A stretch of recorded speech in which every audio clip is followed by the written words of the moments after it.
So everybody good with that? Yeah. So, Mr. Chair, I move that we strike item C from action matters, item Q from the consent agenda, and add an unfinished business item for solar committee update. Second. Motion made by Mr. Hogg, second by Mr. Sharon, all in favor? Aye. Chair votes aye, 5-0. Administrators report? Yep, Mr. Chairman, board, a few things to report.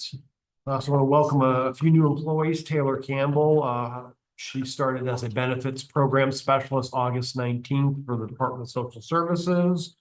Walter Opie started as a grounds maintenance worker for Public Works. He started August 26th. Pamela Staten, Human Resources Generalist for Human Resources, started August 26th. Henry Vanden Broek as HVAC apprentice for Public Works, started August 26th.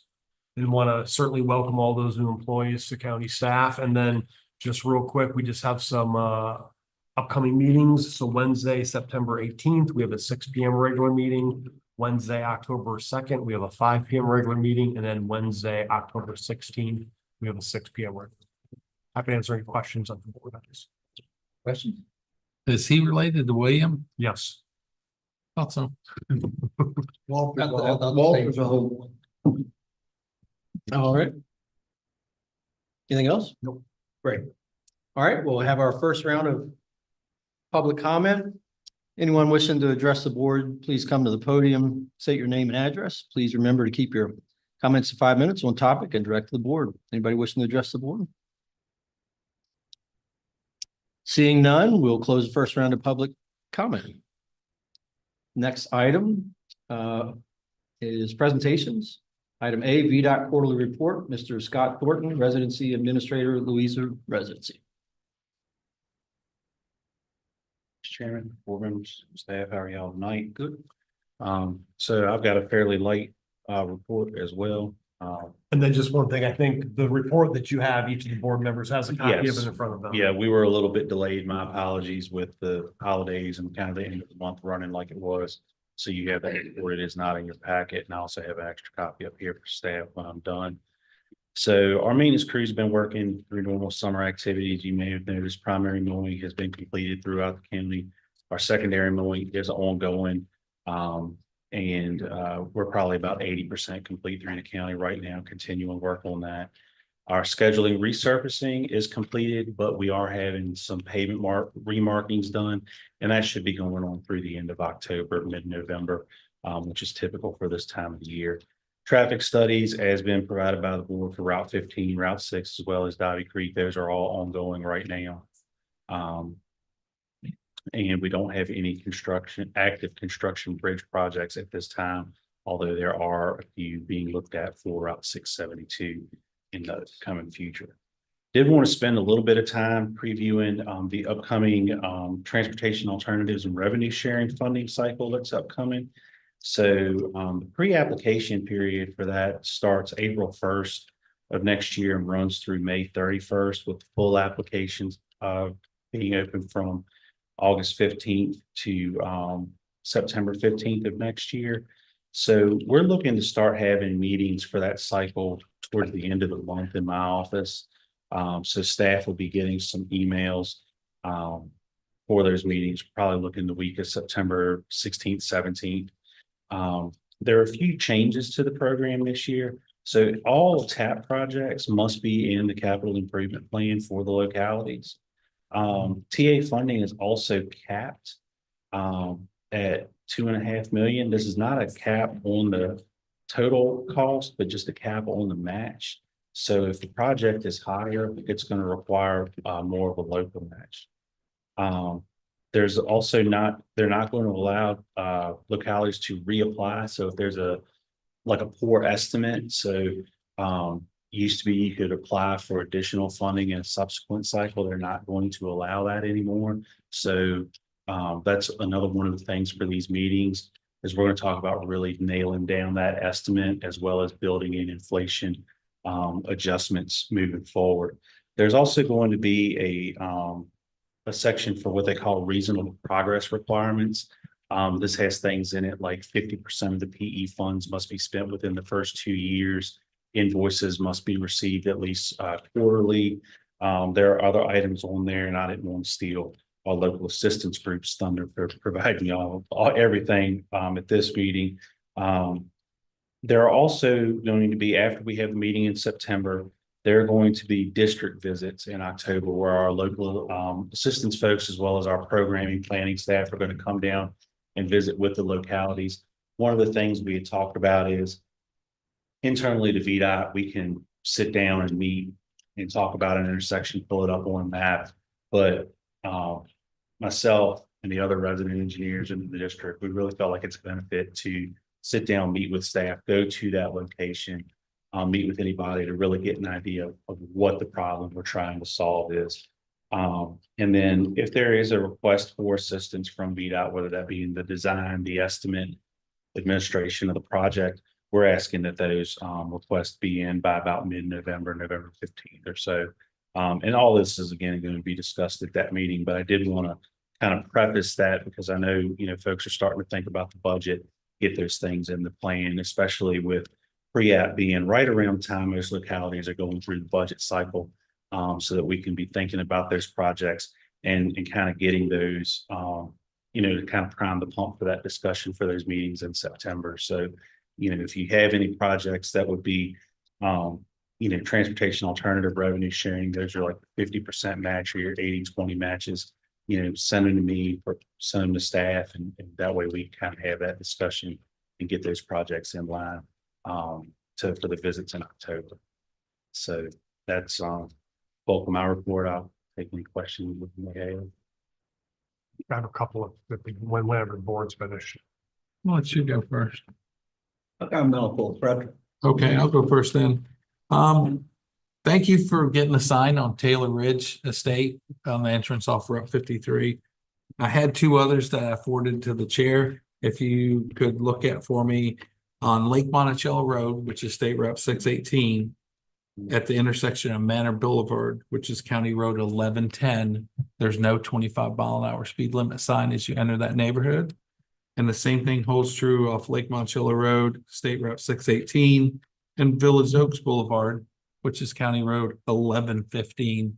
There's no 25-mile-an-hour speed limit. And the people think that neighborhood's 45 miles an hour, and they do bomb through there. And I resent them this afternoon. I'd sent it without the addresses in it. Yeah. So Okay, so that's the same. the same, Email. yeah. Okay, gotcha. And there's, I don't know if you'd be concerned about this, at the intersection of Manor Boulevard and Canal View, which is 1110 and 1111, there's erosion at the edge of the road and the pavement's starting to break up. So that might be something to look at if you could save some money on pavement instead of it keep getting worse. And it's on a slope, so when it rains, the rain goes down along the side of the road, and I don't think it had adequate cover to keep it from eroding away.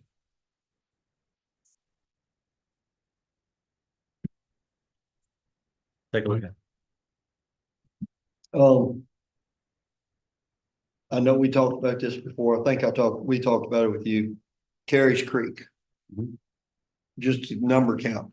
That's still a dirt road, one of the few we have left in the county, but they have added. They're in the process of adding probably 10, somewhere between 10 and 15 homes. You beat me to it. I looked at you to go first. Well, I didn't know you were gonna bring up something in my district. Did you hear the next? And this one, I'm not sure if this is in your district or not. Is it Ferncliff exit that's in Louisa in your district? All the 64? I brought it up to some of the Louisa supervisors. I'm not sure if they brought this forward to you. In the evening, well, something needs to be done with that exit ramp, from the eastbound lane. Traffic comes up and they've made it into a 2-lane exit ramp, even though it's a 1-lane exit ramp. Cars come by in the emergency lane 50 miles an hour. I don't know how you address that, or that's just something that I see, because that's the exit we use, but I use it a lot with the driver's ed kids. And we've almost been hit twice because I make them stay in line. And as we go to turn right, here comes somebody 45, 50 miles an hour up the emergency lane. So I don't know how you address that, whether it's law enforcement gets involved or, It's probably a combination of law enforcement or pavement markings, but yeah, and like I said, just something that sooner or later there's gonna be an issue there. Somebody's gonna get hit and it's gonna be hopefully avoidable. Yep, I'll pass that along to traffic engineer. I've Bro, got one in Louisa, one in Fort Union. which district are you in? Which county? Me and Fitzgerald were like this, but Well, I mean, just to piggyback, I think Eric, you had sent me an email. Was it Mr. Thornton was on the email Yeah, as for well? Harris Creek. For Carey's Creek, the last time they did a study, which was what, maybe less, a little less than a year ago, was more recent than I thought. And there was 40. What do we need? 50? 50, so the last count was done, I think you said May of May- 2024. May of 2024. May 19th, I think was the Yep. actual date, if I recall. Okay. Mr. So, Spitzer needs to go home and check his laundry or something. I have requested another count to be done in the fall to see if we can get those. I'm numbers not up. sure if any more houses have been completed, but I know they're in the process of. Yeah. being built. And you said rural rustic, what is that? What, is that what different type of paving or? It's a pavement, it's our pave Online. in place program, so it's a tar and chip pavement. It is a hard surface road. They're not gonna go in there with a traditional paver and put Mhm. down 2 inches of asphalt, but generally it's the road as it sits. Our crews will go in there, they'll trim, the branches that are overhanging the road, things like that. Maybe replace any cross pipes that need to be done, but they're not gonna go in and widen the road or Right. anything like that. Yeah. And then they'll, build up where they need to, any stone, take care of any subgrade issues, and then tar and chip the road with a, like you would see in a subdivision. Yeah, Same okay. thing, put that down and the road's posted at 35 miles an hour. Speaking of that, I know you were gonna try some additional measures to mitigate the dust there. In the meantime, any update there were those taken? So we're going through as we cycle our tanks with the calcium carb, we cycle our tanks, pump the water off and then put it out. But there's, it's just been dry. I know, So I'm yeah. hoping that between the rain and the favorable conditions, I mean, that's, And maybe 10 you extra have farms vehicles. living on gravel Yeah. roads, you gotta deal with it. Yeah, But we are going out there periodically, but it's not something that I can constantly just pump water to put it out. yeah, I understand. On one road, but we are monitoring, especially when we get these like long dry spells. Yeah, I think when, Mr. Dahl sent me the email, I think it rained like the very next day, so. Yeah. We've got our tanker loaded up, they loaded it up that evening. So, if we get another dry run, they'll go out there and put it down, but yes, every time we cycle our tanks, which we have to do at least once a month. They're loading the excess to put out on the road. okay. And that sign, I mean, I know your email said it was still in production. Any updates since that email? No, Okay, until we actually get it in Culpeper District, I won't get any updates. It's Okay. in fabrication, and once we get it delivered, they'll tell me what it's scheduled. I know a sign guy, they can get you one in the meantime. It's funny, there's the ones they keep in stock and the ones. Yeah, that don't. I got mean, you. some of them, like, I know one for Mr. Fairchild, it was like 2 days. Literally like 2 days. Yeah, and then some of them, they take a while, so. Did we get the 55 signs posted on Bremo Road yet? That you know of? I Okay. don't think so. I haven't got anything. Traffic engineering to say that. I do have, y'all brought up signs. I got one from my district. I brought this one up a couple of years back. In 40-mile-an-hour speed limit. Mhm. As you turn at the bank onto Courthouse and you start up the hill. When you get to the top of the hill, you'll see a sign on the other side of the road that says 40 miles an hour. The sign that used to be one up there that said in 40 mile an hour. The sign broke. I don't know how many years ago and it's never been put back up. That makes sense.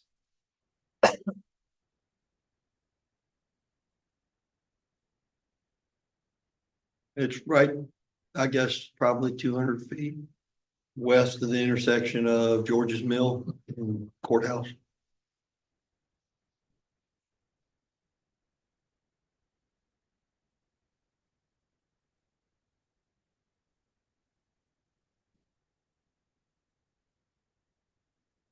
And I know you always hear, do this, do this, do this. Thank you for getting the 35-mile-an-hour sign up in, at the old firehouse in Fort Union. And just one thing I wanted to bring up the board. So, and this, I know this was discussed during the retreat. So the Fort Union streetscape.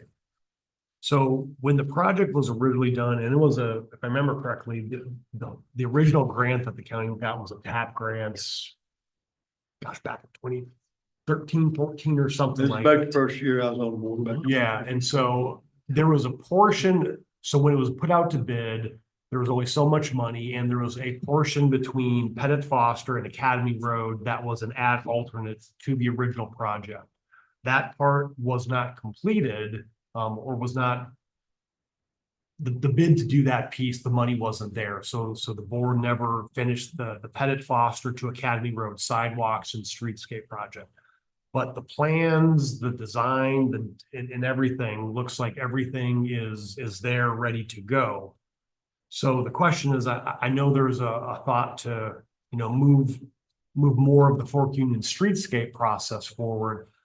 After speaking with Mr. Thornton here, now that we've got basically plans ready to go, that might be a good eligible project to try and move forward sooner than later, because the plans are there. It just wasn't funded previously. The funding wasn't there. So I had talked to Mr. Thornton about including that as a TAP grant application. And currently it's not in our CIP, but from what I'm understanding. what Right, you're it saying- would have to be in the CIP. In the CIP. To qualify. And like I said, and we talked about this internally to the department, projects like that already have a plan in place.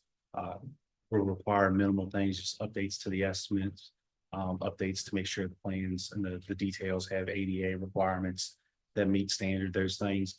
All those things help it score better, because you're already ready to go. So I mean, I know there wants to be a longer streetscape phase 2 project, but I'm wondering if this is something we want to try and fast track moving forward, or if we just want to consider the whole thing. Like I said, if you do the whole thing, there's got to be a lot of design and engineering and plans to create the whole project, but we've got a small section that could be done probably on a faster track. So And But it's not- that does add to the total cost too. And as I mentioned, there's a cap to the match. So kind of smaller projects. I mean, it's all in what the board wants ultimately. But if it's capped and you've already got a set of plans, that's not eating up engineering costs to design it. Then you basically got something ready to go out to a contractor. And then maybe the next time you get a grant, you can get the design on that, but it's really the choice of the board at this point. Is that second piece, that little piece there that we already have the design for, from what I'm hearing though, it has to be in the CIP, correct? Well, I mean, we're in the process of doing CIP, so we could add, if we wanted to just add that one into the CIP, and then maybe we add, we'll call that little one Pettit Foster Academy Road phase 2, and maybe we call phase 3 a longer section or something like that. But just something for the board to consider if that's where we want to go. Again, the original section, as I looked at the estimate to do that little piece was, I think it was only about estimated at $60,000. Like back in 10 years ago. It's going to be higher. I'm certain it's not gonna be $60,000 in today's market. I'm just, I guess I'm, and correct me where I'm going wrong here, is how, we would have to wait till next budget season to get it in that phase 2 in the CIP. correct? Well, we could get it in the CIP. I mean, again, so the TAP funding, when does those approvals? So Go out. the pre-app would be spring of next year.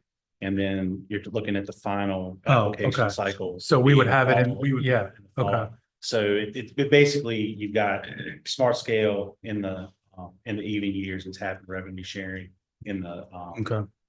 in the odd years. So it runs on the same general cycle. So pre-app, and that's really, you want to have your projects generally well thought out and in general agreement that this is where we're going to move forward. And then from pre-app to final app is when you're really dialing those in, finalizing your budgets, so that when we come back with the agreements and the app A's and the resolution requests to make sure the funding is there, those are in September ready to go, and that's what you want to do. And then there's applications going in, they go before CTV, and then you'll know when you get funding, usually in the winter. So just trying to get some direction, if we want to put the whole thing through, or put it in kind of like a quicker, probably higher scoring phase and then. As long as they're separate items that don't. Kind of like once that phase is completed, then we kind of forget about the rest. I would say break them up into separate items. If we're gonna go after a grant for this first piece that we already have the design for, I don't know whether we call it phase 2 or phase 3, but I would just hate to lump it all together or, well, I guess we can't get grant funding for all of it at the same time. I guess my thought is if you have it as separate items, they don't get lost. So Yeah, I mean, you could have them as separate items and Yeah. the phase 2 one, because the plans are basically already. Again, there probably needs to be some updates, but you're talking probably minimal updates. And then, you probably have a higher likelihood of getting funding for that piece because the plan's already. well, then I would say yes. Don't want to speak for the other 4 members. Yes, is what? To kind of having it broken up in that manner in order to go after the grant for this first piece. I mean, it seems to me that it would make sense to go, if the money's there, to go after the money. And if that's what we need to do to go after the money, that's what we should do. You've got it. I had an item. Yes. And I know this has had a couple prolonged conversations and I'm gonna read you a couple messages I got Saturday. I said, well, good time for you to send them. Person said, please pass an ordinance to stop people putting signs in the roundabouts. Looks redneck. Do something about the corner on 53 and Turkey Sag Trail where Food Line is. Same thing with the signs. Yes, So, we've had a couple of these conversations. they're not supposed to be there. Yeah, and the last we talked about it, there was. The board said something to the effect of that we were gonna. Warn people or something, and I don't, and whatever it was, I said, well, that's not gonna do squat, and it's not doing squat. And it's a mess, so can you just revisit just quickly with 2 new board members here, what our options are? So, there's an option, that I believe we had. We had talked about where, board can pass a resolution to essentially, pick up the signs on behalf of the department, whether you have staff do that or whoever, and then charge a fine, or a fee for those signs that you pick up. And I don't have the exact, I want to say it was like $100. Correct. Was it $100? And that's allowed by code, and it's a resolution that needs to be But passed. And you could just do that and then. Because my concern is you're not gonna, probably collecting the fee is probably gonna be that's the challenge, That's the right? challenge. And that's the option if you want to. but right now, could someone right now go onto the VDOT portal. And say there's signs in Yes. your right of way, and then VDOT would go out and pick those up? Yes, that is something we do. You could always go on, report a road problem, report the signs. We do that multiple times a day. We go in and look, it's considered like roadside litter. Of course, we also look at it as safety concerns first. So, that at that roundabout, they'll ride through. It's not a safety concern. They'll add it to the list. So when they're in there doing litter pickup, they'll pick the signs up. Now, if there's a larger sign, like, sometimes during election season, we'll see a huge banner get put up and it's creating a sight distance issue. That sign's going to come down right away. If it's a small sign that's not really creating a safety issue, that sign might sit out there for a day or two before crews get out there. So there are several options available. For it. You report a road problem, but if it's something where, you want staff doing additional patrols, that's also an option too. And I'd be happy to resend that information. If you need it. One thing that we talked about that was kind of a hiccup with doing it that way was, what if we grab one that's not in the right of way? And all of a sudden, somebody's got photo evidence that we just took one 6 inches out of the right of way. And now we're violating rights. I think that was one of the issues we talked about, and we don't have but so much staff. And we're busy doing other stuff that if we try to give them, I think the biggest thing we talked about was getting the number and being able to pass that number out to anyone that if they want to go on the VDOT website or whatever it is, Right. and report a sign being in a line of sight or something. And like the roundabouts, because, I see some of the mowing crews go out there and I see them mowing around signs sometimes. Are they supposed to pick up those signs? They should be picking those up. So if we've got issues on primaries where they're not, that's a call or an email to me Okay. and we'll get that. taken Like care of. for instance, the roundabout at 53 in South Boston. I've seen signs there and I saw them out mowing one day and they mowed around them and I think they may even weed eated around them too. Well, I can tell you right now, they have been removed in the past, because my first year I had a bunch of signs up and I would go down to the VDOT shop about once a month Yeah. just to pick my signs back up. Oh, sorry, I put these in the wrong place. I'll take care of it. Yeah, I mean, they will usually keep them for a little while. If there's a number on the back, they'll call and say, hey, we got your signs. I know, They saw me at E-Dubs. well, in some instances, we'll have like folks like churches will put out signs for fall festivals, things like that. They'll be, creating a sight distance issue. Somebody will call the church and be like, hey, it's signed the right away. It was creating a sight distance issue. We're going to keep them for a week before we throw it away. Let the church come back and get the sign, things like that. A lot of the ones where it's like a business that's promoting something or we buy ugly houses type that, whatever that goes out, but they're just constantly putting out hundreds upon hundreds of signs. That number never gets an answer. And, we could throw away 50 a day and there'll be 50 more. I can't remember the other board member I was talking to, but it was literally, they went up 53, they went through the roundabout, they picked up the signs, they went up, turned around, came back, and somebody else was already out there putting the signs back up. And it was literally, they were chasing them around like jello. Other localities that have done this, I mean, has it worked? I mean, it sounds like we're concerned about a handful of areas. And you think about it with speed, there's certain places that cops sit more often than other places. Is it a thing where if you pass an ordinance that you might enforce more in certain areas, such as at Turkey Sag or at roundabouts, than you would in other places? It's already against the law. I mean, it's already a violation of the sign, right? So you're not passing an ordinance saying it's against the law. You're just, With a fine, I mean, has that done anything to deter people from doing it? in some instances, it has. I mean, there are localities around Fredericksburg, Chesterfield County that have these ordinances in place, and they actually have staff that they don't necessarily ride the whole county. But like Chesterfield County, for example, they ride around like the courthouse complex through the Route 10 area. And that's what that staff does. And I forget the name. I want to call it like the beautification committee or something like that. They're making enough money to pay for themselves. But they are picking up signs all the time out there, and they hit the fine. And like Mr. Sheridan said, Do people pay the fine? they've got a system in place to collect it, and it's paying for the staff with the amount of signs they pick up. I know in other districts, Fredericksburg, for example, they do not charge the fine, but Fredericksburg has people that go and pick up the signs, but they do not charge the fine because the juice isn't worth the squeeze at that point, because it costs them more to collect. So it would be our staff enforcing. And it would be not very much juice coming out of the school.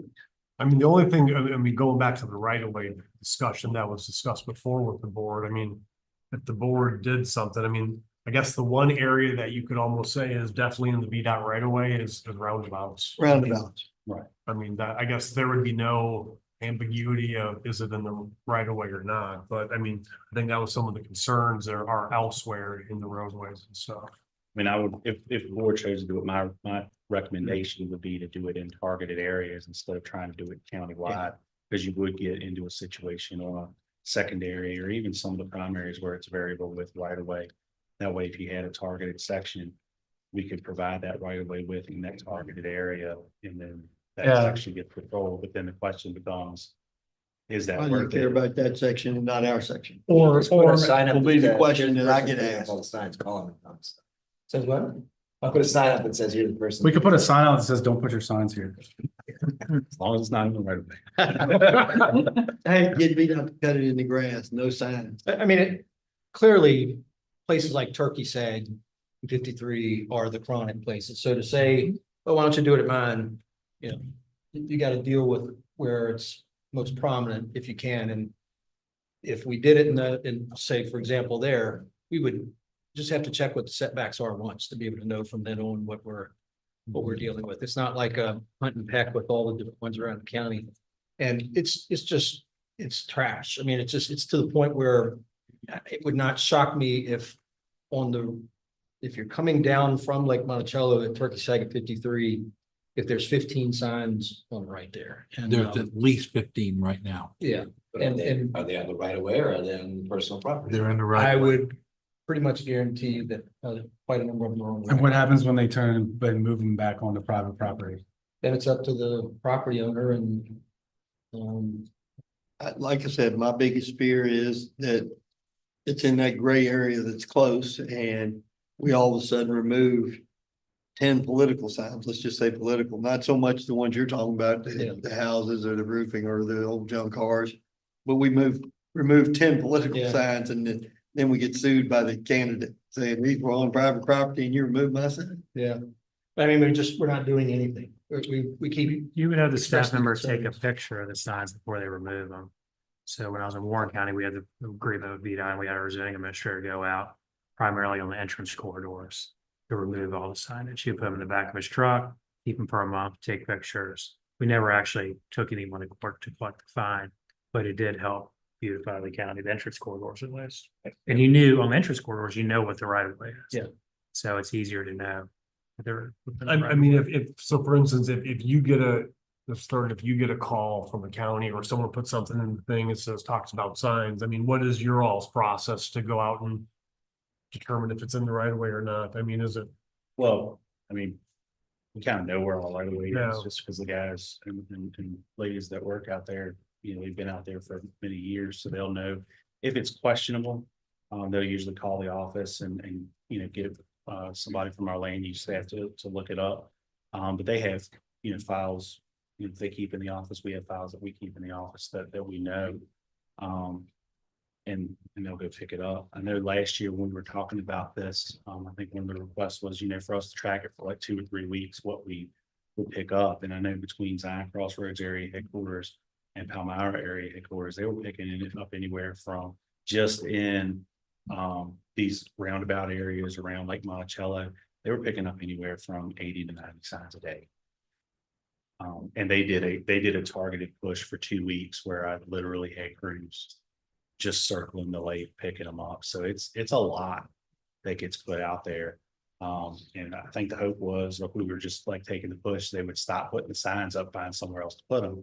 But like I said, they make a round and they were right back there putting the signs.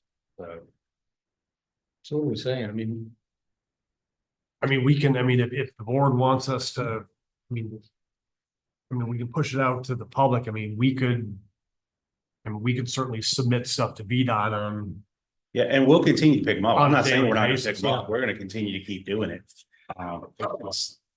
So- The harder we go after it, the harder they go. So what's the only thing we're talking about here would be essentially, it sounds like if we boil it down, the brass tacks would be whether or not we charge $100 fine or not. Well, you either have the county or just citizens really kind of get behind submitting stuff to VDOT site. So the onus on removing the signs is VDOT.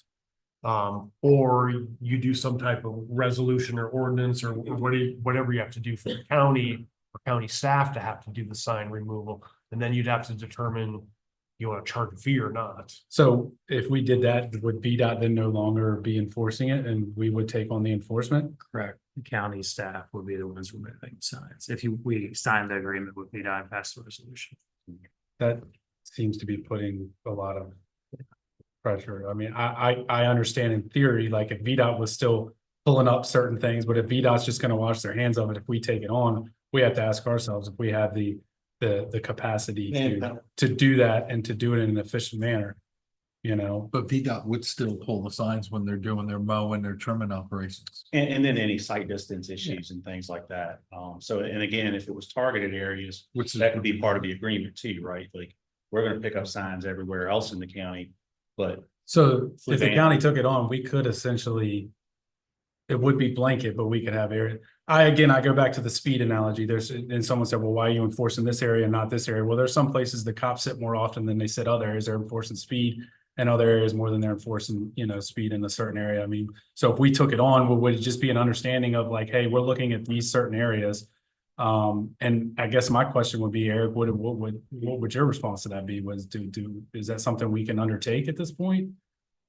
I mean, I guess it depends on how many areas we're looking at and what is the staff? I just go back to what is going to be the time commitment. I mean, there's certain staff members. I mean, you have a limited amount of staff that are literally like doing rounds and driving around. It's not like you have a bunch of staff doing that. No. So my only slight concern is are we going to be able to do it efficiently? You're not gonna find them, they're not gonna stop. That's Did, basically. did it not in the past be when Scott and Roger would go out doing soil and erosion or other normal things, building inspections, if they spotted an issue, they pulled them up? Well, They weren't allowed. they to weren't allowed to didn't have because the there's agreement. no, So they were just doing this off their own back. I don't know, someone might have been doing that. I don't know who was doing it. I definitely know Roger was doing it. He told me about it. Okay. No one asked me. I'm not sure who was doing it. That's gonna be my answer to you. So couldn't someone call a turkey sack and say there's signs in the right Yes. of way and VDOT would come pick them up? Yes. But it becomes a question of timing, right? And the appetite for how long they're gonna stay out there, because we're a safety first agency. So it's gonna be evaluated against, is it a safety issue? If it is not a safety issue on the evaluation, it may be a day or two before the crew that's doing litter collection and mowing goes out there and actually removes the sign. So it's, you call me, I'm coming. But it may be a day or two, or especially if it's in the, Sign's still getting taken down. If it's within a day or two, guys, I mean, how fast are we talking about? Yeah, I mean, if it's within a week, I'd be happy. right, and I mean, and generally, they're doing that. So, I mean, my work order closure time on things like that is less than 10 days. So In site distance issues, it's usually the same day. My feelings on this is we just kind of try to keep doing what we're doing, contact VDOT and let them know, and we've spent a long time talking about signs. It's a reoccurring issue. We keep talking about. Even if we take them down, I mean, if you want to put $100 fine on it, put it on there, but Yeah. I mean, it's. but then the enforcement's on us and not. And then enforcement's on us, and do we have the manpower to do that? And you look at each one of our branches of our government, we don't have enough manpower in each one to do those types of things. I mean, yeah, we can tell them to do it. But will it pay for itself? Are we gonna hire a person to just ride around and pick up signs? So if, We'll make. I agree that we're spending a lot of time talking about signs, but because we're not doing anything different. If you keep doing the same thing, you're gonna keep getting the same result, and sounds like to me, we're saying that if we were to target it, that would be us targeting it, the county, right, where we would notify. Yeah, we would have to let VDOT know what area was our targeted pickup locations. And then they're not going to pick up those locations. I think in the order of this business, we should let the presenters present, and bring stuff in all business we can. We should Okay. hold up the. Yes, We've got the information. Just- All right, well, let's do that. Everybody good with that? Sure.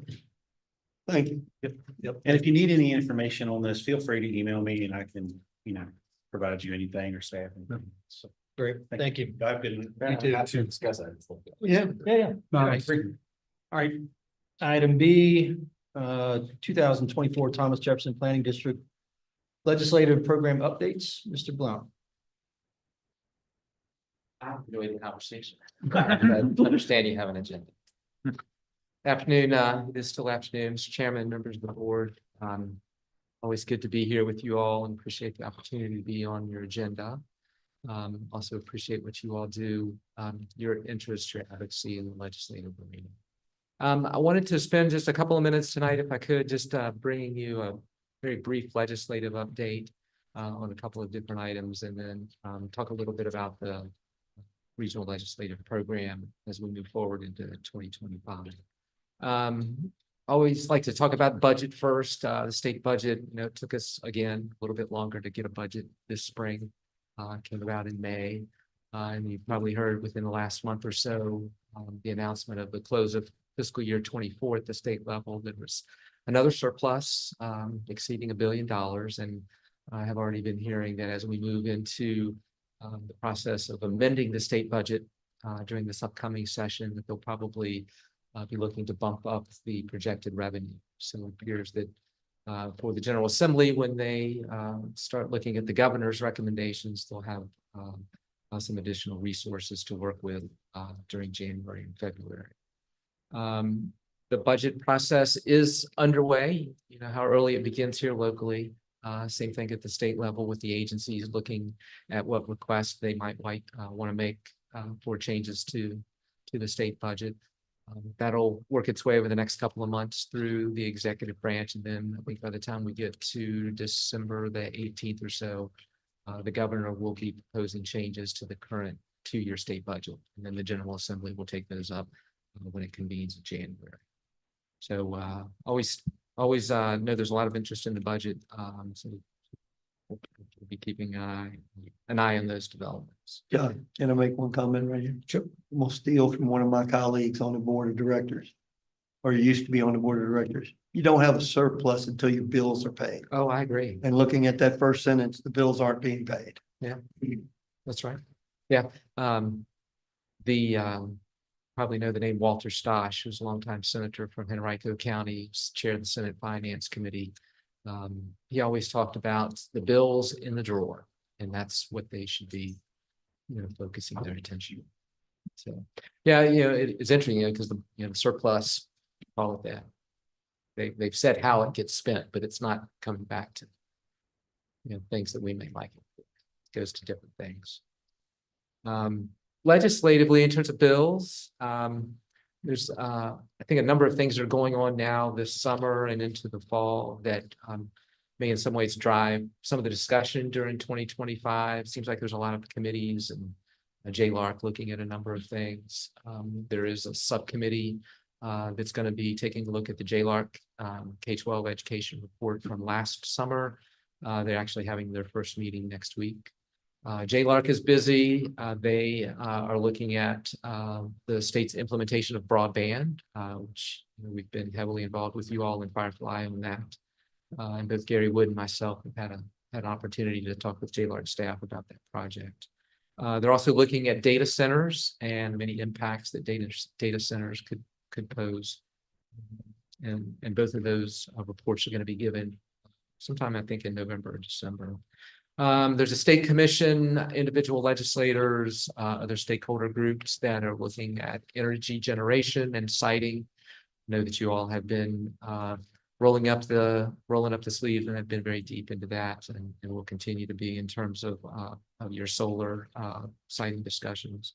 And then there were a number of issues from this past General Assembly session in the affordable housing arena that did not go forward, that are getting some review in the Virginia Housing Commission. I think a lot of those issues we may see legislation not the same as we saw last year, but reworked and have to deal with that during this coming session. I'll do just maybe spend 30 seconds as a refresher, since we have and I guess anything with your new members, so that I do come out to all of the local governments in September to talk about legislation, legislative update, the legislative program. Get some input from you all as to things that would you would want to see in the regional legislative program. Do the drafting, make those changes, send that back out to you all, and then I'll come back to you in November to talk about the changes that were made and to get your approval of the program. So I would certainly appreciate any suggestions you all have, any comments you may have. I did include in your packet just a summary of the top 3 legislative priorities from this past session. Don't know that I would anticipate that those top 3 priorities would change, but certainly if there's anything that you all would like to see done differently, or suggestions for different language, I'd be glad to talk with you all about that, and of course try to answer any questions you have. Thank you. No. I'll say I appreciated your help with the solar siting bills and the direction you gave, and so. Thank you. Yeah, and I think I'm going to probably look to strengthen some of the positions that we have in that regard as well. Great. Well, thank you. Anything from staff? Thank you for having. All right. Thank you all. Appreciate it, sir. All right, moving on to consent agenda. Anybody? No action matter. Oh. D. Oh, yeah. Sale of surplus Palmyra fire tanker truck, Mr. Dahl.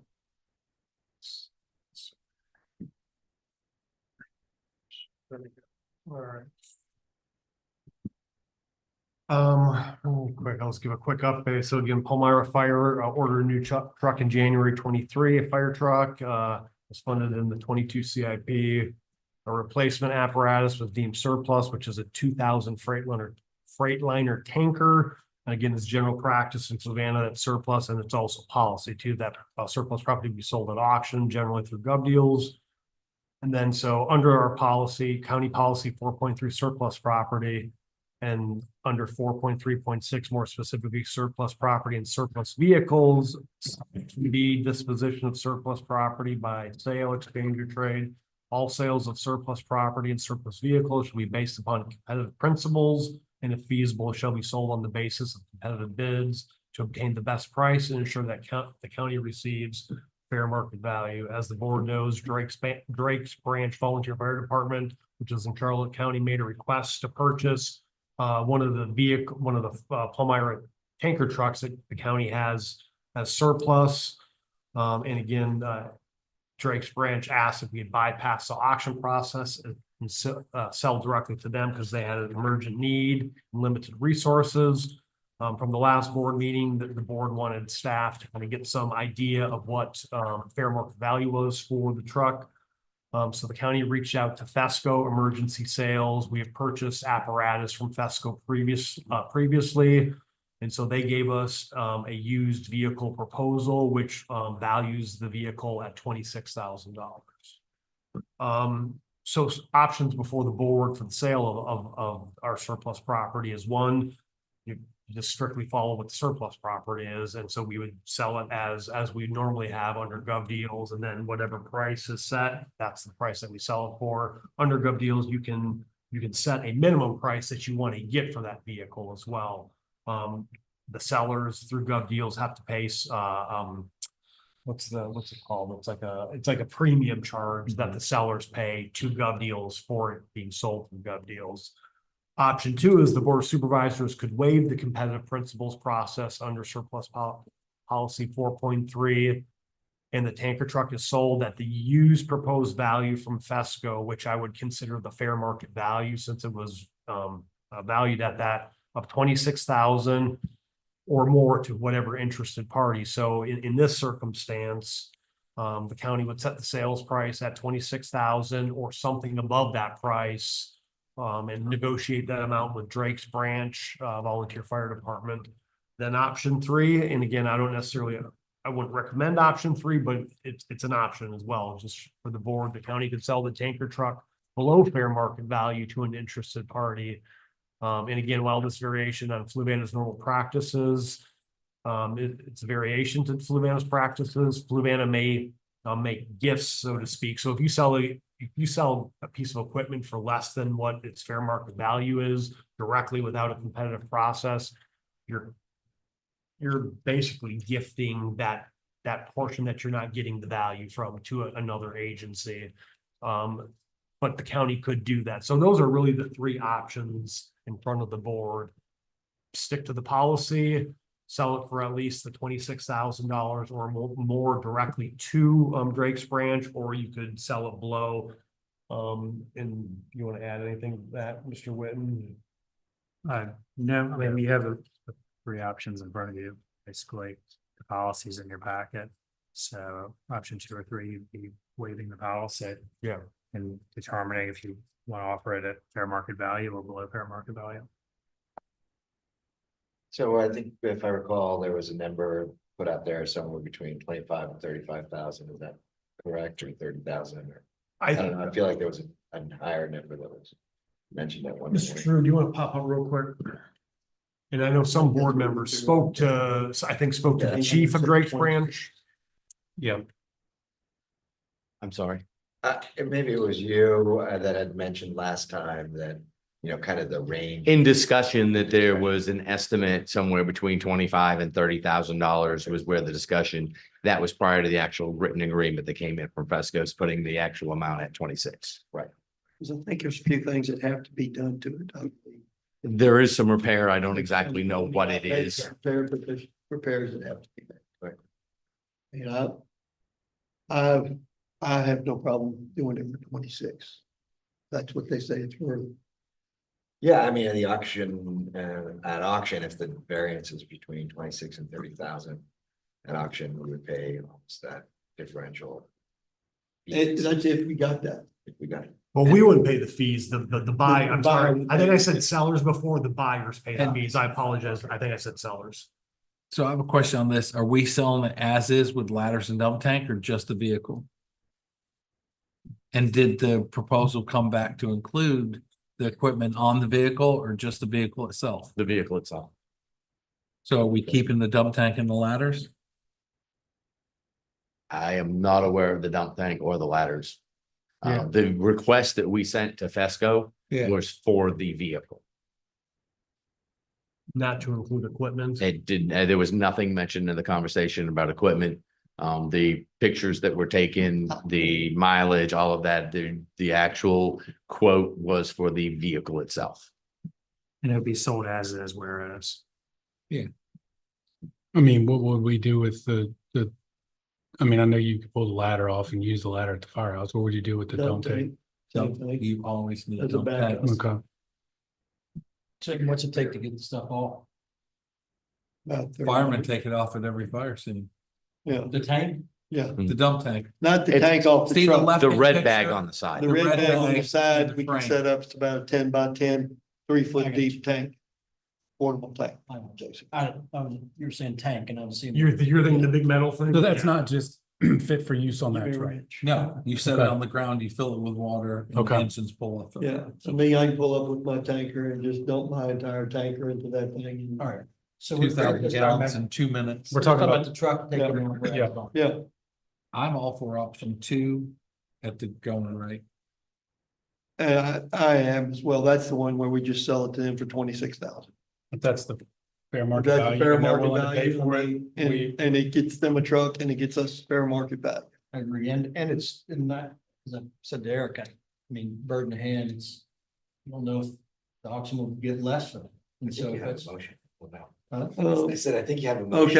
Okay, I move the Board of Supervisors approve the sale of surplus for the 2000 Freightliner tanker truck by 2, waive the competitive principles process under surplus policy 4.3, and the tanker truck is sold at the used proposed value, fair market value from Fesco of $26,000. Second. Want to include the line that says truck and not accessories. I don't think we need to, do we? Well, when we say tanker truck, it doesn't say with accessories and equipment. equipment, it just says truck, so it'd just be that. So motion made by Mr. Sheridan, second by Mr. Hodge, all in favor? Aye. Aye. Chair votes aye, 5-0. When All right. would you want the check? What's that? When would you want the check? I don't know, I'll reach out, I guess I'll reach out to the chief from, Drake's Branch, and just let him know by some formal letter, what the board decided on, and then we'll just arrange it from there. Yeah, I don't think you should get some sort of. I think he's reaching out to him. right now. He might be, Or do we need some, the sale, yeah. bill sale? Yeah. to- I mean, there's some official things we're gonna have to do on our side. but- He just sent me a message, said, let me know when you need to check. Yep. All right, now to consent agenda. Anybody, anything you want to pull? No. Okay. I move that we adopt the consent agenda. as presented. Seconded. Motion made by Mr. Goode, second by Mr. Hodge, all in favor? Aye. 4 votes, 5-0. All right, any new business? The unfinished Oh, business. unfinished business, yeah.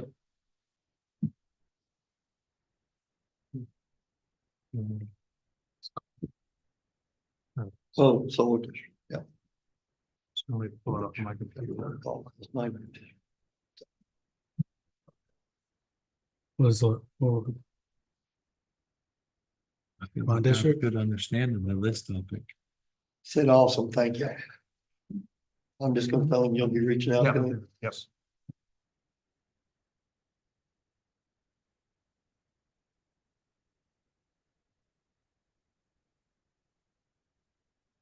Okay, so last night the solar committee met, I believe that was the fifth time we met.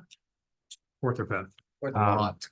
So we met to discuss recommendations from the planning commission. The planning commission had met in August to look at the ordinance, and they had a few tweaks to the ordinance that I presented to the committee.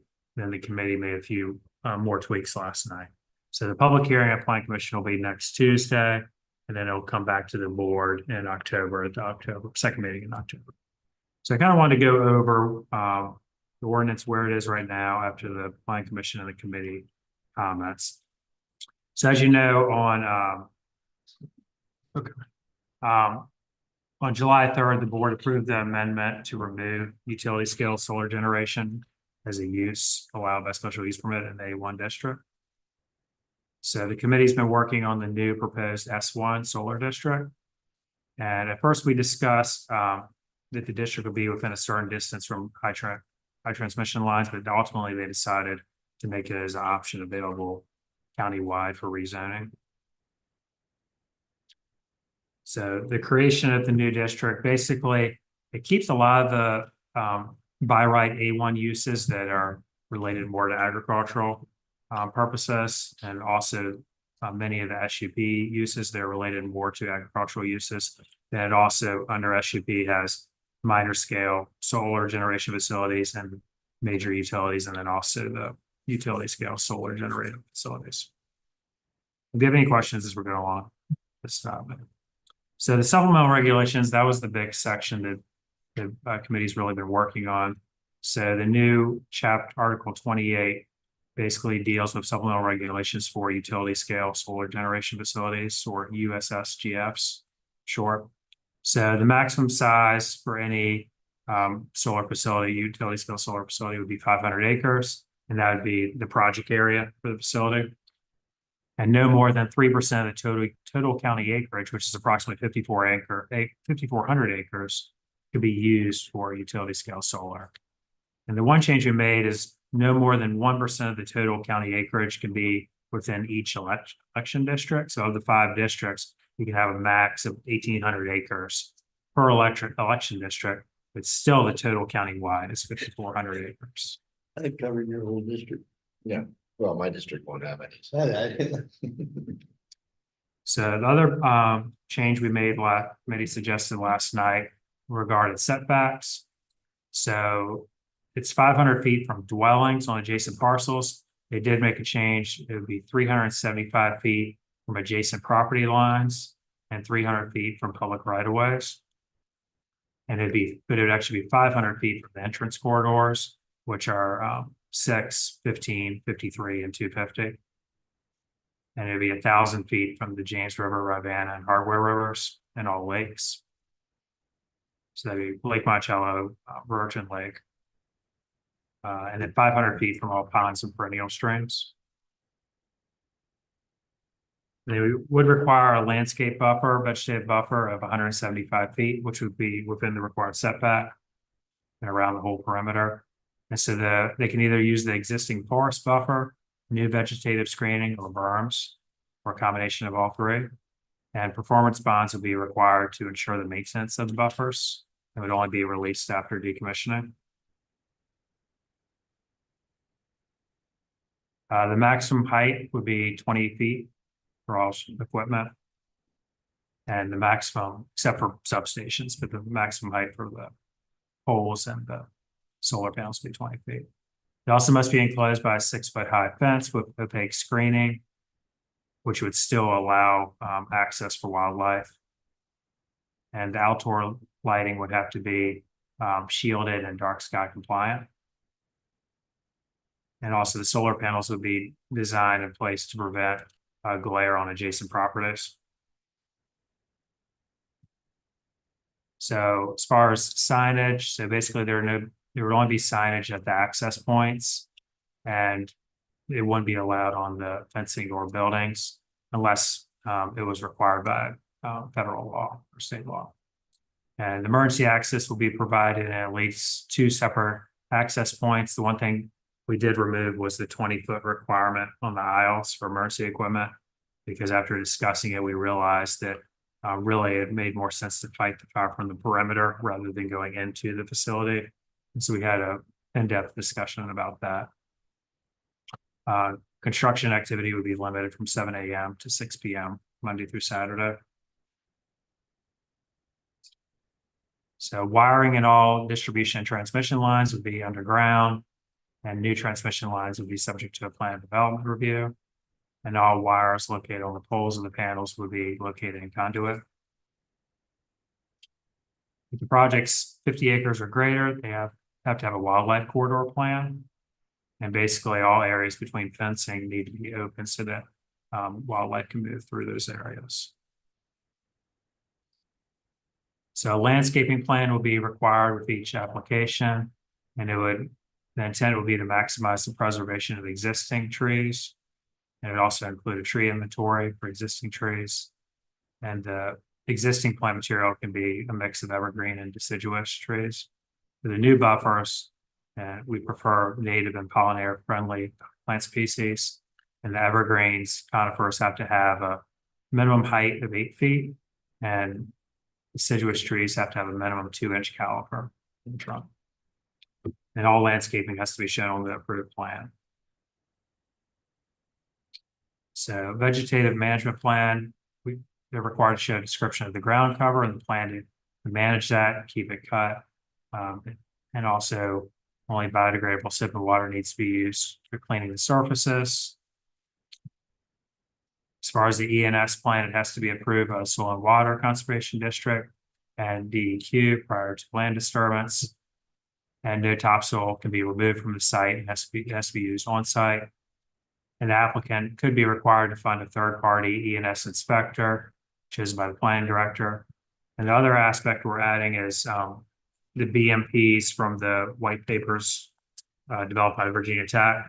So that was the one suggestion last night. Instead of just referencing the white paper, have specific BMPs from the white paper. So I'm going through all those BMPs. There's about 40 of them to see which ones are most relevant to what we're trying to do with this ordinance. So we'll present all those specific BMPs at the Planning Commission on Tuesday. Panels can't be installed on steep slopes, which are 20% or greater. And we require an impact analysis for all historical and cultural resources, including grave sites. So all resources have to be identified and protected. Groundwater monitoring has to take place before construction and after completion, and every 5 years during the operation and after decommissioning. And the owner has to provide plan director an emergency management plan for all phases of the facility. Emergency personnel has to have the Knox box key or code to access the property. And all plans and training need to be coordinated with Fluvanna Fire and Rescue. Decommissioning, the plan has to be submitted and approved before permit issuance. It needs to be updated every 5 years. And if the facility is not active for 6 months, then it needs to be decommissioned at the expense of the owner. And there will be a surety agreement and the full amount of the decommissioning cost, which will be submitted before the building or land story permits issued. Unless Dominion owns the facility, then they don't require a surety agreement. And the panels have to be recycled at a certified recycling facility.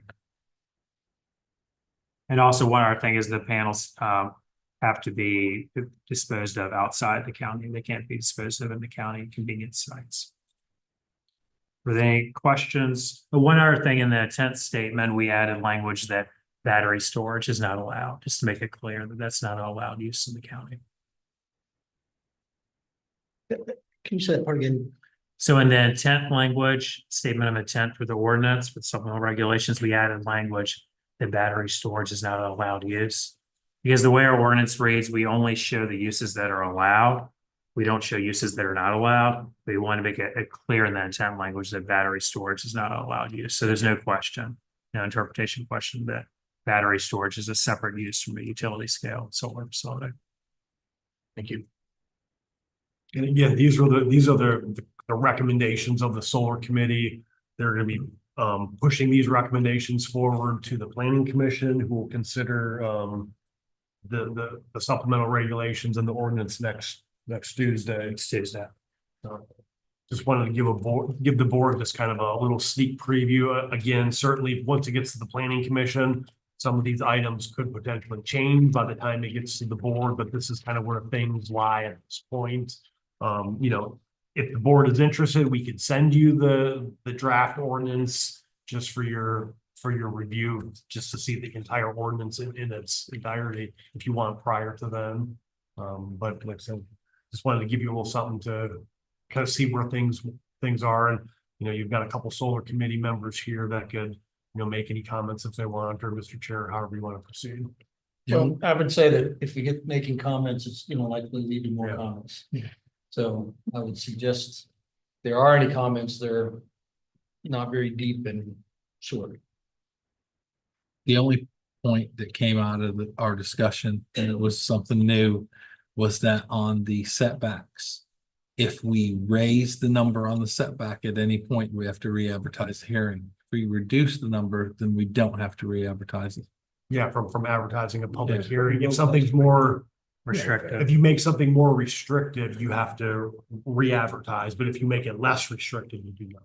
And the other discussion around setbacks was, while the board or while the commission had kind of listed, a consensus, no, it wasn't a majority. For it, there was a range that was provided to the planning commission to look at, because the increases in setbacks are exponential. Yeah, I mean, so for instance, when we bring this to the planning commission and to the board, even though those numbers were on there for the setbacks, we may give a range of what the, just to kind of go back. For clarity, I think you meant the committee, right?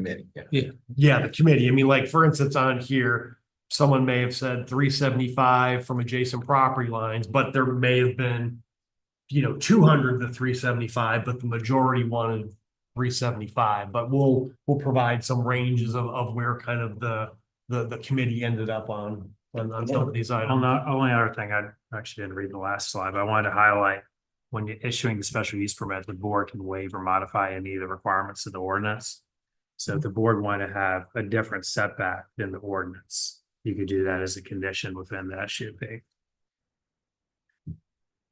In the one example that was given for examining a particular project that's under review now, the current setbacks that were previously proposed prior to the change that we made here would have resulted in only 80 acres of 430 acres being acres as of now, just to give some sense as to how the exponential aspect of the setback lines play. So that was pretty much the bulk of our discussion. I'd have one question.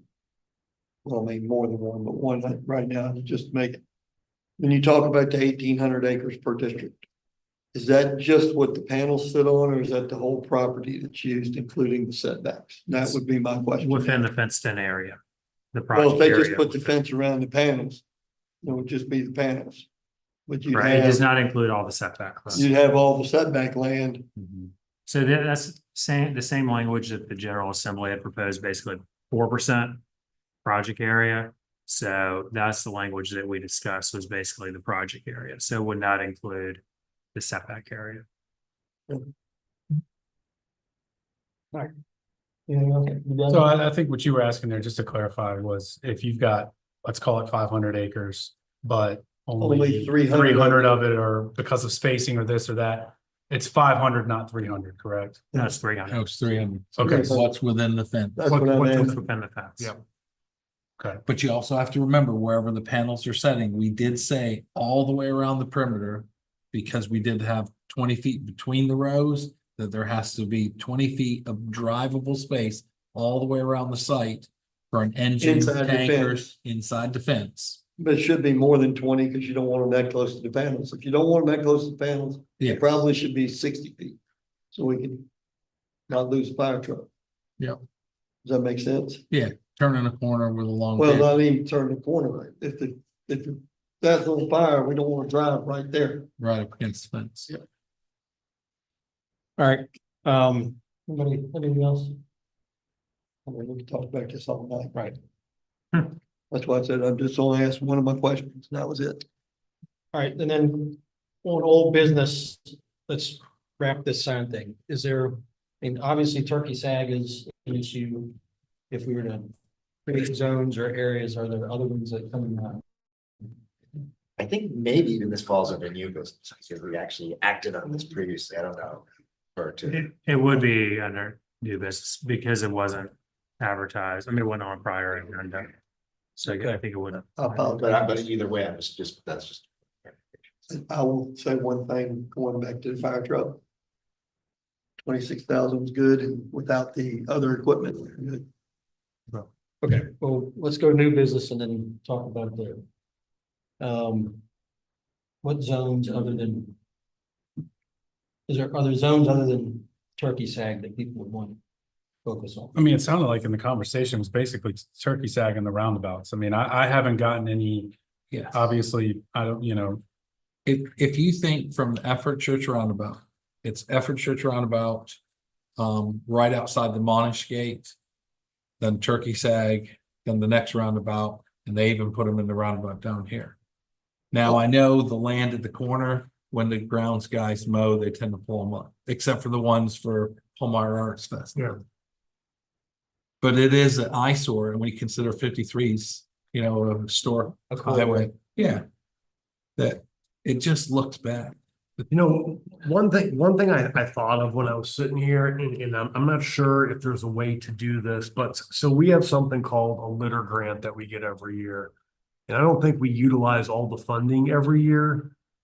So I don't know what is allowable under that, but I was just thinking of maybe there is a way to utilize some of the litter grant funding we have.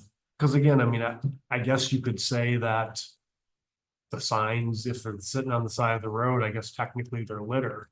And so one of my thoughts was, and again, I had to check this out a little bit, but maybe there's a way to pay someone on a very small part-time basis to pick up the litter that's on the roads. is that a grant that goes away after a certain amount of time? It's a grant we get every single year. And it's, gosh, I want to say it's maybe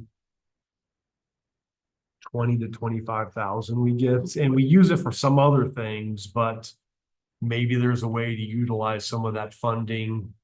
Certainly worth checking. Could you do it to a Yeah. nonprofit that could raise money and once a month go through that section and just pull signs? Possibly, and that's one thing, using the litter grant, I would have to see who or how we could pay. Could we pay a nonprofit group to go pick up signs if they wanted to use the money for whatever they're doing? Or would it have to be someone like we hired a part-time staff person? Oh, Mr. Spitzer just corrected me. It's not, I'm sorry, it's only 6,000 a year. So it would have to be a pretty limited amount, but I mean, again, 6,000, I mean. Well, I think, you know, the challenge is that if you're not putting, it's sort of catches you both ways. If you put a fine on it and you apply the fine, that's great. Those people will go away. You'll have some people come in and do it again. But then things will get complacent again. You start the process all over again. So, you know, if you're in the process of doing the fines, that's one thing. But the problem with doing the fines, discussed this previously, was that the bang for the buck wasn't really there, because at some point in time, you've done it. I think Mr. Fairchild made this point earlier, well, now you've done it, they're not gonna do it again. You know, was, I think, the point that you made. True, that may be the case, but, you know, I think that's the only real way to win on this, is you apply the fines or you don't apply the fines. So if you don't apply the fines, you don't win. I think it's. Well, what I'm thinking about, if you're talking about just that 53 quarter at the Turkey Sag Gate in the 3 circles. Yeah. I can tell you right now, you got different groups at the high school that will run a concession stand to make $125, $150, $200, something like that. If we paid a group $200 a month to say, once a month, we need you to go pull these signs, clean the signs up in these 4 areas. And that would not take a whole lot of time. A concern to me would be if that we potentially have legal issues regarding setbacks, than to have volunteer kids measuring and pulling compared to. Well, that's Somebody who's with the paid. nonprofit, you're leaving your enforcement measures to someone that's not an agent of who's the one that wants to do the enforcing in the first place. One other comment, if we were gonna have fines, we were just gonna send a letter, that's fine, but if you're gonna take it to court to enforce that fine, you'd have to subpoena that person to court to testify that, yes, I pulled up that sign, yes, it was within the right of way. I'm not sure nonprofits. Yeah, would- you wouldn't want to Wanna do that. come If to we're gonna court. charge a fine, we wouldn't want to do that. But are we gonna make enough money to pay a part-time employee to do that? I don't know, and I think I need to see what all the limitations are of the litter grant, and I need to just hone in on, because me and Mr. Spitzer are just texting back and forth here of some amounts, so I just want to confirm all the amounts and confirm Yeah. what it potentially could be used for, because maybe there's a way, maybe there's a way to use that to pick up the signs because it's litter. And maybe it's you pay someone, I don't know, 4 hours a week to pick it up on I don't know. I don't know what the hot day is to put out signs. Thursday nights and Fridays. To Yeah. that point, if you're paying them, let's just say, I know that's a completely hypothetical and you want, but VDOT said they could get out there and get them in 1 to 2 days. So if someone self-reported them, what's the point of using the litter grant for that if VDOT's going to go do it anyways? And now we're basically asking for more work that the state's doing for us. If we could just have, and I'm sympathetic to what you're doing because I've heard you bring this up since before I was on this board, and you're trying to answer a constituent concern and give a definitive answer. And I sympathize with that. I think, is telling that person, well, this is actually enforced by VDOT. If you were to go to this website and report this, then within 1 to 2 days, VDOT's going to come out. Is that a sufficient enough answer for you as that person's representative to call that constituent back and say, Yeah, so so I agree with you. I thought about that earlier and forgot about it, that if VDOT's gonna take care of it, but can't we be the ones who let VDOT know instead of the citizen? We can go to the portal and. Yeah, we can. I mean, again, if someone sends something to us, here's the thing, if someone's reaching out to us, it's probably just as quick for them to go on the VDOT portal, because it's really quick, and not that, and I'm not saying we won't do it. If someone sends something, then we will certainly do it. Well, let me say, what I meant more was if it's once a month, somebody drives from Palmyra to Colonial Circle Yeah. and back and says, hey, VDOT, here's where they are, meaning a staff member. Well, I mean, so here's the I'm thing. not, because I don't want to leave it on citizens who are concerned about it and us go, hey, if you just call or email on this site or whatever, I think we have a responsibility. It's of something that's becoming an issue for us to take care of. Well, I drive that I'm not route. gonna, I don't wanna volunteer someone else to help me out with something, but I drive by. I was all gonna but say two you of them- there. I all drive, but two of them probably 2 to 3 times a day. Yeah. So. I mean, that's one option. I mean, again, if someone else sees something, I mean, they could let us know. I mean, if there's. But we gotta be careful about this, right? Because, I mean, if we're not doing fines, then what's gonna happen is, VDOT will come and pick them up. They'll do that every 10 days. VDOT gonna get tired of us continually coming on this. They're gonna, basically say, why are we doing this? But he himself said, he said, literally, we're pulling up signs and they're putting them down as we're pulling up signs. It's a little bit of whack-a-mole going on. And I wanna be cognizant of VDOT's time, because it's still a state employee and they pay their taxes. Staff's time, county employee will pay their taxes. We pay taxes as local citizens for that. But then- And if I we're believe not, everything if we're Scott not said. really gonna get, to that endpoint, I think, maybe we'll clear up the problem for a few months or a week or 2 or whatever. But it's gonna keep on back, so. I believe everything Scott says, but there are signs on the corner of Turkey Sag that have been there for a long time. Oh, I So don't there's something disagree. not happening. it's an exponential problem. When there's no signs there, they tend to go weeks without them. And then once you get 1 or 2 down, Yeah. the people that drop them spot them. Oh, I guess it's okay. Nobody's pulling them up. And then they just grow. It's only in the last 2 weeks. There's at least 15 signs down there now. And that's because the first 2 or 3 that were there a month ago never got pulled up. So- The Monish Gate's the same way. Can I make a suggestion? Maybe do we try to unless the board's really wanting to go the resolution route, I mean, do we just maybe give a little trial through the end of the year of if staff sees it, or if, the board wants to notify staff of, hey, cause like for me, I don't drive by the roundabout up at, by I do. Effort or Monishgate or, and so they want to let us know, hey, we see this, we I didn't can, know it we existed. can go on the portal and we can submit it and just see if it makes any dent in it at all, maybe through the end of the calendar year, just as a quick little test case. And at the same time, I can look into the litter grant options to see what's allowable from that. That makes sense. I think before we see something that the state's willing to do for us and take on more, that we try that. I agree. And then to Mr. O'Brien's point, if we know that they're going and pull them up and they keep getting plopped out, we know that enforcement measure of just pulling them up is not enough. I can tell you, we probably all five of us here at some point had a sign pulled up out of a VDOT right of way. I would go put it back down and it'd get pulled back up and I'd stop putting it there because I didn't want to waste the money of putting another sign there. I mean, they're not cheap. Maybe the enforcement measure is getting what you paid for scooped up. And I guess if you go to VDOT and pick them back up, that's, you haven't lost any money. My But only question about putting $100 fine on. How much would it cost to fight that in court? I mean, you'd have my time going to court. I'll give you an example. I was in court recently on a noise violation. I sat here downstairs for 2 hours and then the case was continued. And I went back. That it continued again. So that's the problem. It can be. I don't think it's financially Hundreds feasible of dollars Yeah. to collect the $100. to collect $100 fine.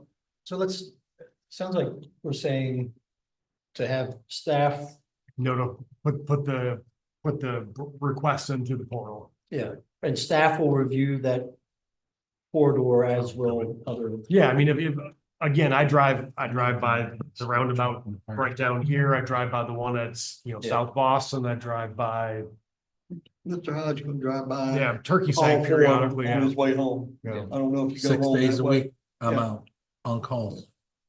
Yeah, okay. We'll get Chief Constantino. He's out on even more than me.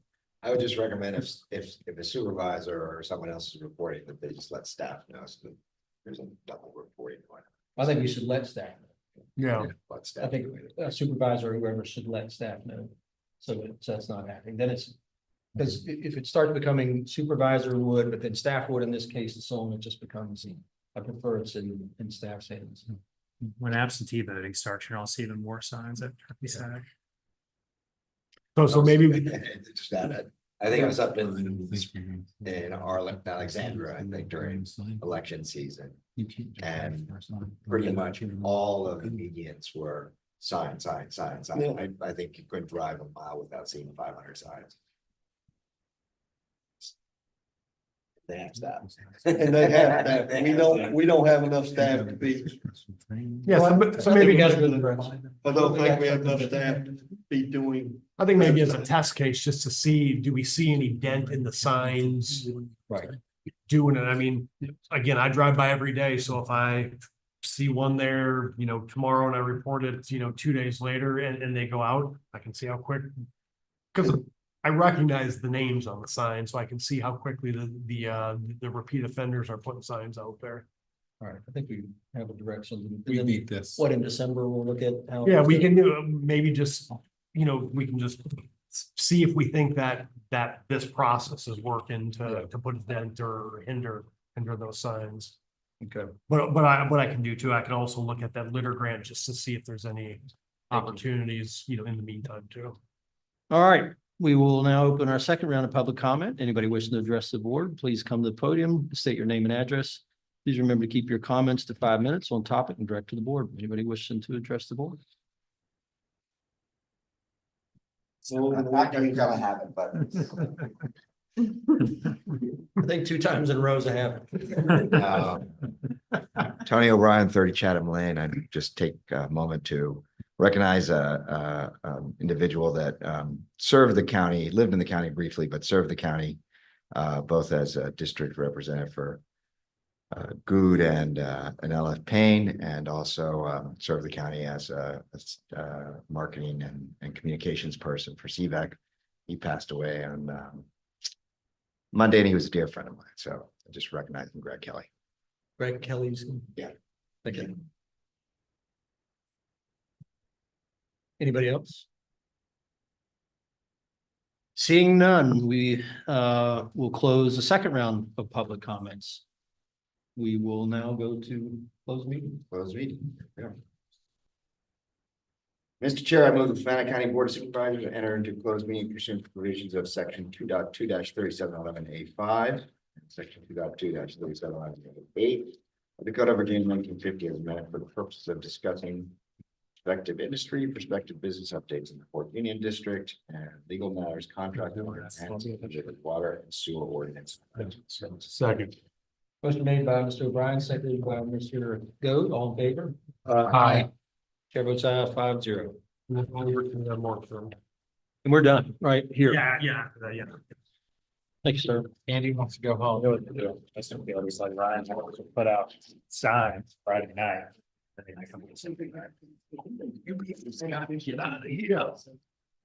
Yeah.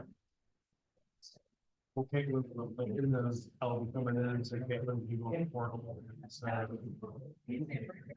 And for those of you doing fantasy football,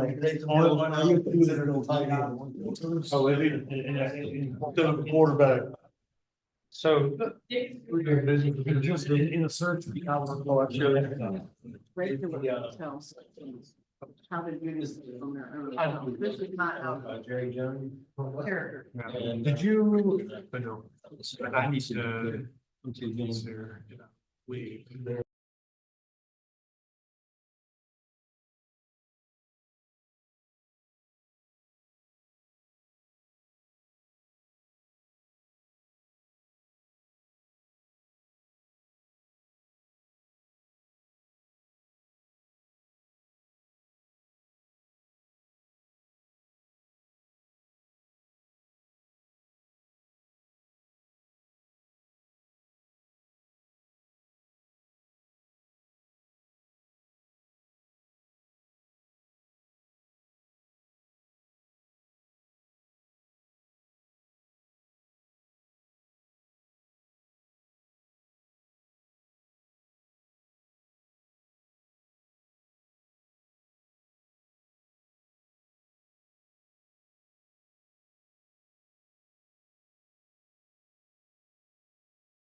Mr. Chair, I move the closed meeting be adjourned and the Fluvanna County Board of Supervisors convene again in open session. Be resolved, the Board of Supervisors does hereby certify to the best of each member's knowledge. One, only public business matters lawfully exempted from the open meeting requirements under section 2.2-3711A of the Code of Virginia 1950. As amended, and two, only such public business matters as were identified in the motion by which the closed meeting was convened were heard, discussed, or considered in the meeting. Motion made by Mr. O'Brien, seconded by Mr. Sheridan. Mr. O'Brien, Aye. Mr. Hodge. Aye. Mr. Goode. Aye. Mr. Sheridan. Aye. Chair votes aye. 5-0. Motion adjourned. Second. Hey, no, we got beat to us Thursday. Mr. O'Brien, seconded by Mr. Hodge, all in favor? Aye. Chair votes aye, 5-0. So you're getting done with that. I'll let you know. I'll let you know.